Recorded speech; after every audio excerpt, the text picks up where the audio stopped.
Last night I slept behind the bus stop.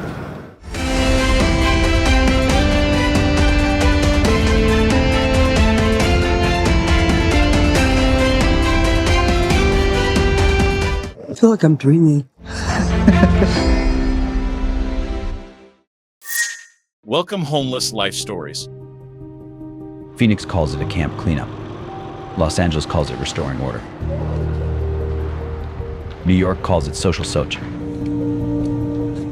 But beneath those polished words lies a raw truth. People are sleeping in 104 dog desert heat in Phoenix, in alleys littered with syringes in Philadelphia, and in subway stations colder than freezers in Manhattan. They call it a crisis. We call it America's greatest moral fracture. This isn't a travel documentary. This is evidence. This is Homeless Life Stories.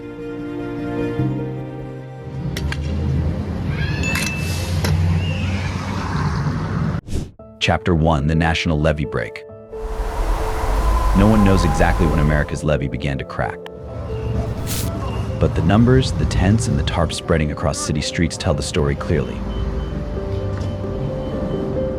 According to the U.S. Department of Housing and Urban Development, more than 650,000 Americans were homeless in 2025, the highest number ever recorded. Nearly 1/3 of them sleep outdoors, under bridges, in cars, or directly on city sidewalks, once hailed as symbols of opportunity. In New York, over 130,000 people crowd into shelters each night. Los Angeles spends billions annually on housing and outreach programs, yet Skid Row remains a sea of tents. In Phoenix, where desert heat hits 110°-43 Dugs, the homeless population has surged nearly 30% in just 2 years.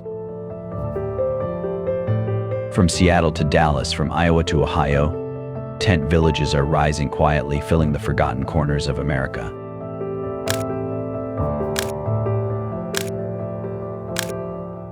Who are they? They're people who once had jobs, paid taxes, and had an address. A mother who lost her home after a medical bill. A veteran who couldn't keep up with rent. A young man who aged out of foster care with nowhere to go. No one chooses this life, they were simply left behind. Experts call it the new generation of homelessness, a wave no longer confined to the unemployed, but sweeping through the working class. When rent rises faster than wages, when medical costs surpass income, and when social services collapse, a single misstep can send anyone from an apartment to the pavement. This levee break isn't just about lost housing, it's about the collapse of faith in the promise that hard work is enough to earn a home. And if America is truly as wealthy as it claims, why are hundreds of thousands still sleeping outside? Perhaps the real question isn't why they're homeless, but why they were pushed out of their homes in the first place. Oh, the junkies over here.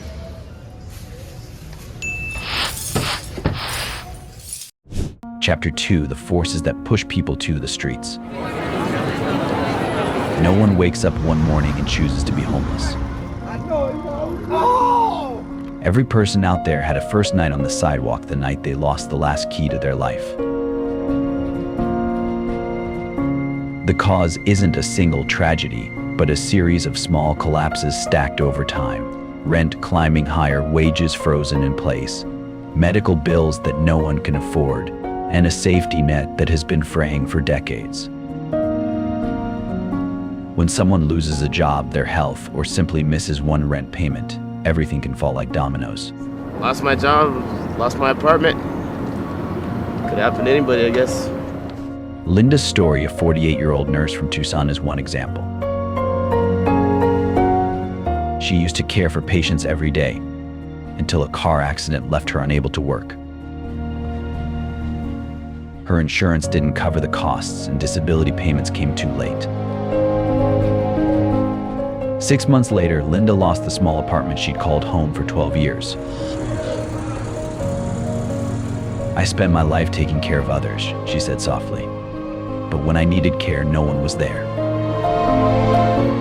Now she lives in an old car parked near a church, clinging to her dignity by brushing her hair every morning. Stories like Linda's are far from rare.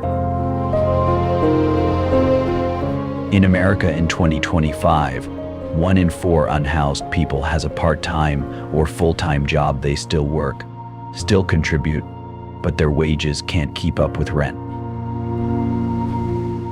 Half of them spend more than 50% of their income on housing, leaving them one mistake away from losing everything. Then there's the mental health crisis. Over 30% of people experiencing homelessness live with depression or PTSD, yet only 1/3 ever receive treatment. In Phoenix, public clinics are overwhelmed. In Seattle, mental health centers are shutting down for lack of funding. When illness goes untreated, despair becomes the second disease, silent but deadly.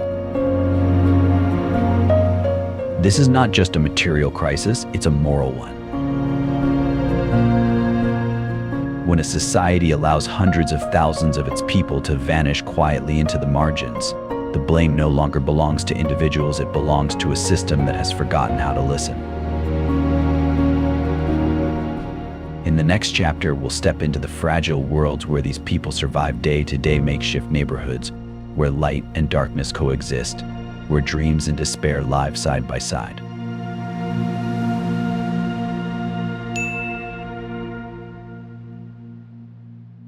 Chapter 3, Among the Shadowed Streets. By day, the city glows with light and the hum of traffic. But when night falls, America's hidden corners emerge, places where life has no soundtrack, only the sound of wind slipping through torn tarps and the dry coughs that echo in the dark. In Los Angeles, Skid Row stretches for more than 50 city blocks, where thousands crowd together in makeshift shelters. They sleep beneath the neon glow of a city they no longer belong to. Not far away, in Phoenix, the Zone, a 20-acre stretch of tents and tattered tarps, gathers nearly 1,000 people around small fires each night, sharing warmth and the last pack of noodles between them. In the firelight, you can see faces marked by time, eyes that seem older than the desert itself. These tent cities are not just poor, they are dangerous. Theft, violence, and addiction are constant shadows. Fentanyl, a drug 100 times stronger than morphine, has crept into nearly every alley. People don't use it to get high, they use it to forget the hunger, the cold, and themselves.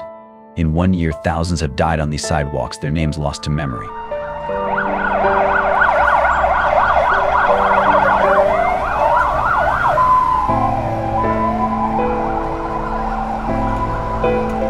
And yet, in the dark, small flames still burn. Women handing out hot meals at street corners. Volunteers collecting used needles. Doctors are setting up makeshift clinics under bridges. They don't ask why, only "Are you okay tonight?" These neighborhoods are mirrors reflecting the other side of America, where the dream still flickers, but only bright enough to illuminate the pain. And when we look into those tired eyes, one question remains: how many more must live in darkness before we decide to turn on the light? In the next chapter, we'll look deeper into why help so often comes too late, and why current solutions keep failing to pull people back from the edge of despair.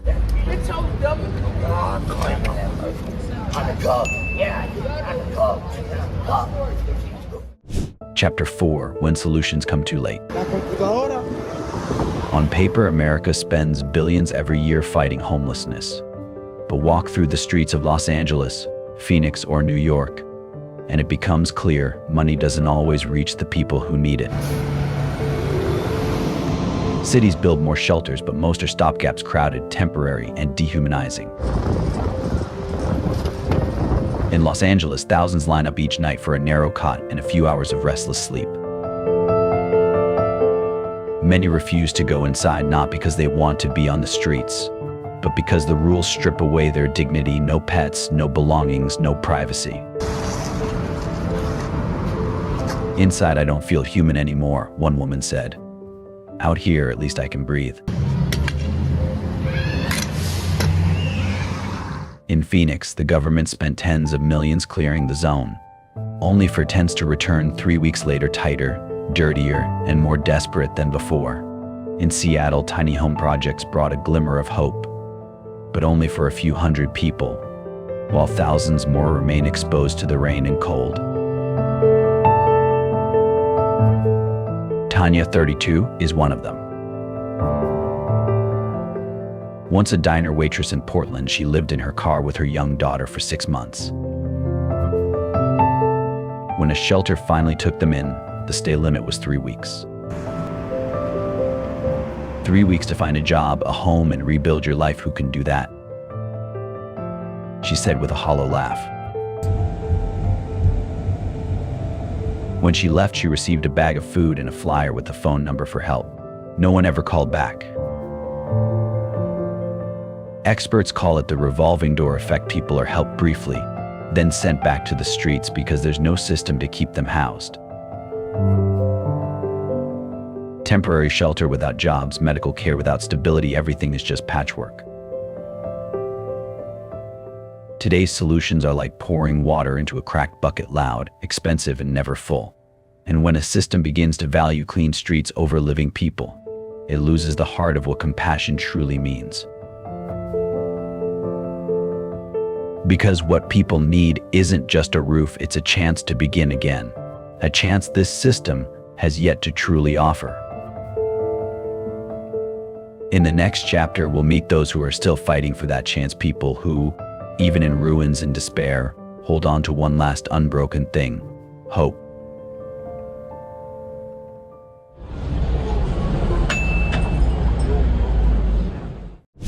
Chapter 5: Those WHO still hold the light. Amid the cold streets, there are still people who refuse to let darkness consume them. They have no homes, no possessions, but they carry something that money can never buy: faith. In the heart of Seattle, where rain seems to fall endlessly, Daniel, 57, once a carpenter, has built a small chapel inside the encampment.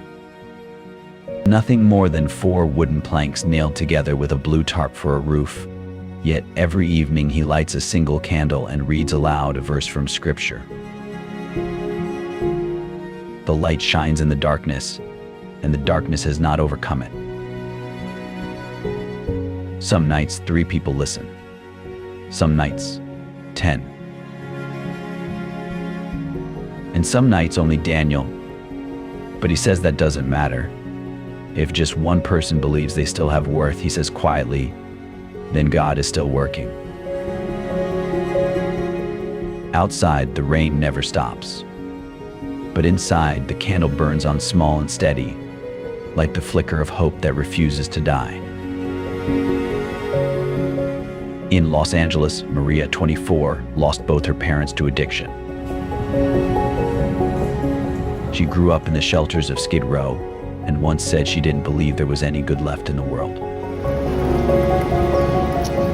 Now, she's the one handing out meals every night. She recalls the first time she read a Bible verse in a tiny church. Whatever you did for one of the least of these brothers and sisters of mine, you did for me. That verse made me cry, she admits. Because for the first time, I realized I could do something that mattered, even if it was just sharing a meal. Maria doesn't have much, but every plate she gives away is a silent prayer that someone else out there might be saved, just as she once was, by a helping hand at the right moment. In New York, Evelyn, 68, lives near Bowery. She's lost both her husband and son, but she still carries a worn Bible, its pages torn and yellowed. On one page, written in pencil, are her own faint words. He raises the poor from the dust and lifts the needy from the ashes. She says every time she reads that verse, she looks up at the skyscrapers and whispers to herself, "One day I'll stand tall again." Maybe she'll never leave the sidewalk where she sleeps, but inside her heart, a quiet resurrection happens every day. Daniel, Maria, Evelyn, they are proof that even among torn tarps, light still exists. Among indifference, compassion still breathes. They represent the most beautiful part of America, too often told only through fear and failure. Because as Scripture reminds us, faith is what keeps us standing when every reason to stand is gone. And it is that faith, not politics, not budgets, not campaigns, that keeps them alive. In the next chapter, we'll step out of the darkness and toward rebirth to the hospitals, organizations, volunteers, and former homeless individuals who are working together to rebuild what society once allowed to break, the belief that everyone deserves a place to come home to. You hit the joint, I'm gonna beat her up. Chapter 6, The Hands Rebuilding Hope. Across America, in forgotten neighborhoods, and on quiet corners where people sleep under the open sky, there are still hands that refuse to stay still. They carry no titles, they're not on television, but each day they lay another small brick in the rebuilding of something that once collapsed inside hundreds of thousands of hearts. Hope. In Phoenix, a small group called Hope Works began with just 3 people. They have no office, only an old truck filled with food, water, and blankets.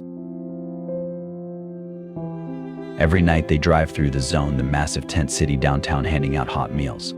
The founder, Nathan, was once homeless himself. "I used to pray that someone would reach out to me," he says. "Now I get to be that person for someone else." Each time he hands someone a meal, he smiles and says softly, "Today, I'm just learning to love myself a little more." In San Francisco, the group Street Angels sets up mobile medical stations right in the heart of the Tenderloin. They don't just hand out medicine, they talk, they listen. "We're not only treating wounds," says Rachel, a nurse. "We're treating silence." Because some of these people haven't been asked, "How are you?" in years. On her arm, a small tattoo reads, "Blessed are the merciful, for they will be shown mercy." One night, as she wrapped a man's injured arm, he whispered, "I can't remember the last time someone touched me without fear." Rachel said nothing, just held his hand, and tears fell quietly into her palm.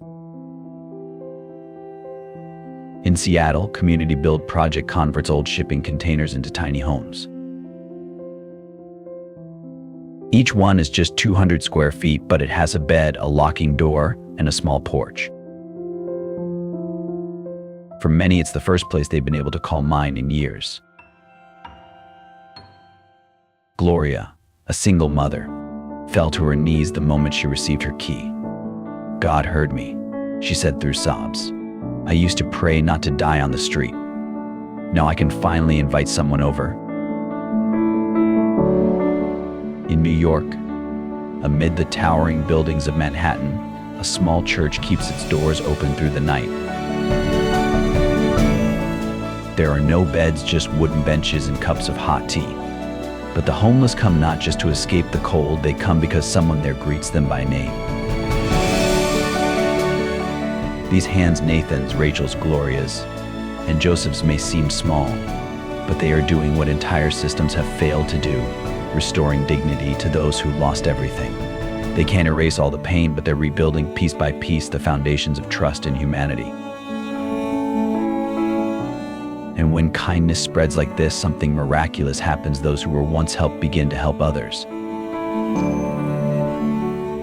In the next chapter, we'll follow that path of recovery where people once lost in darkness begin to find themselves again, proving that even when the world turns away, there is still a road that leads back to the light.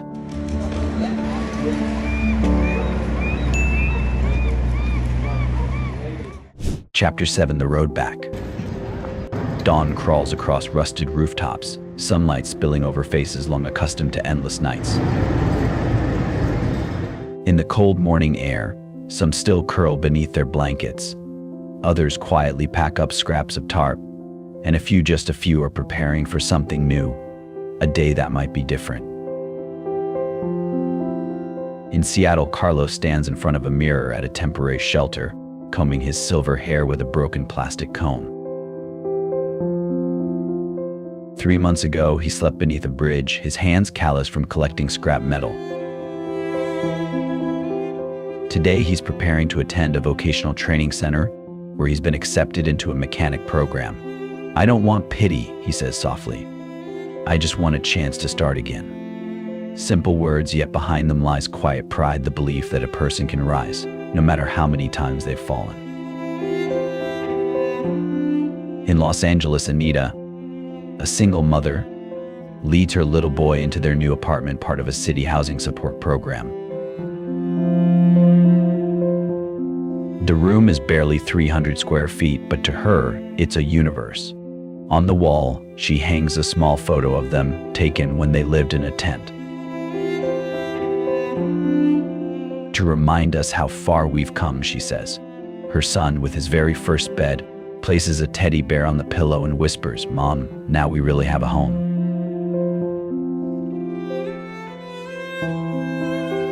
In New York, Robert, a former alcoholic, now works at a nonprofit cafe. Each morning, he brews coffee for people still struggling, people who remind him of himself. "I used only to see the bottom," he says. "Now I just want to help others see the light."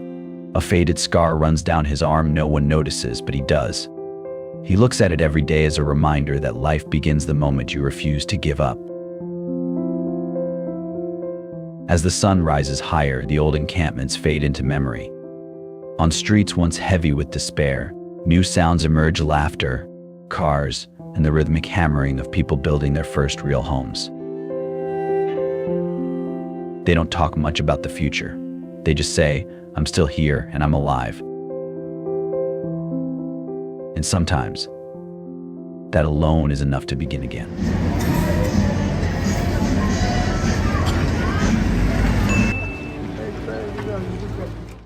Chapter 8: Cities Awakening. Street by street, wall by wall, the colors are beginning to change. In Los Angeles, modular homes now rise where tents once stood. Places that once echoed only with the sound of nylon flapping in the wind now ring with the laughter of children. In Phoenix, community gardens bloom on abandoned lots, where former homeless residents plant seeds and nurture life as if replanting faith itself. In New York, the Work for Home program hires people who once slept in subway stations to clean parks, plant trees, and repaint walls. A cup of coffee, a job, a temporary bed sometimes, that's all it takes to spark a miracle. No city transforms overnight, but where there is belief, there is movement. When communities, governments, and citizens begin to truly see one another not as burdens, but as human beings doing their best, hope starts to take shape. This awakening isn't loud.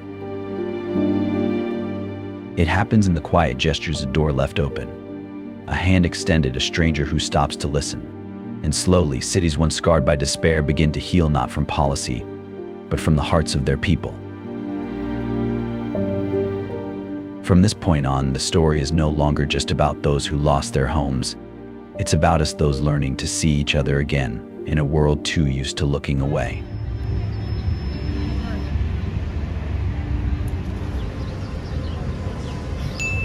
Damn. Chapter 9: A Vision for the Future. No one can rewrite the past, but we can shape what comes next. In cities once drowning in despair, a new vision is emerging, one where home is not just a roof, but the right to exist with dignity. In San Francisco, small, affordable housing units are being built in the midst of luxury towers. In Dallas, nonprofits are partnering with local governments to expand the Housing First model, bringing people home first, then helping them rebuild. And in Tucson, volunteers drive through the night with food, warm water, and a message that feels like a prayer. You are not forgotten. The question now isn't how do we help them survive, but how do we help them live again? Because when every person is given a chance, the whole of society is redeemed. This vision doesn't come from miracles, but from compassion from the moment we stop turning away, start listening, and believe that everyone deserves a place, however small, to call home. Their future is a mirror reflecting ours. And that is where this story leads us next. Chapter 10, A Call to Action.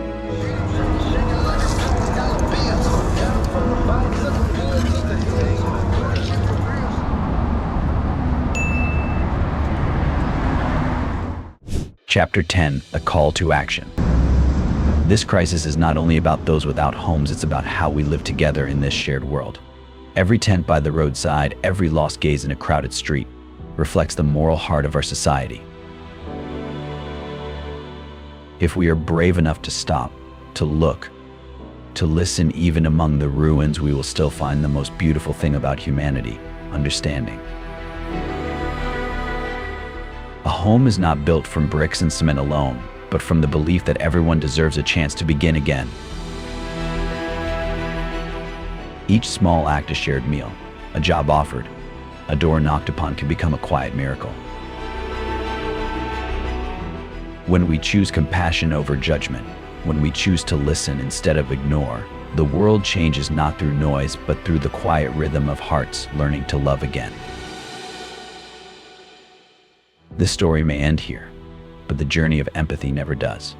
For every new day is another chance for someone to find themselves again, to find their home, to find hope. May light and kindness guide us, so that where there is darkness, we may plant hope, and where there is loss, we may help someone find the way home.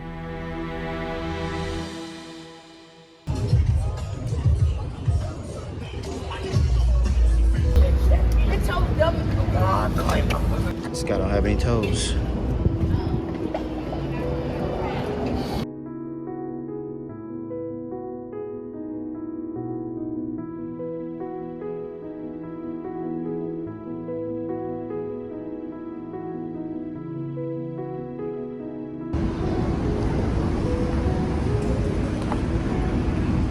La computadora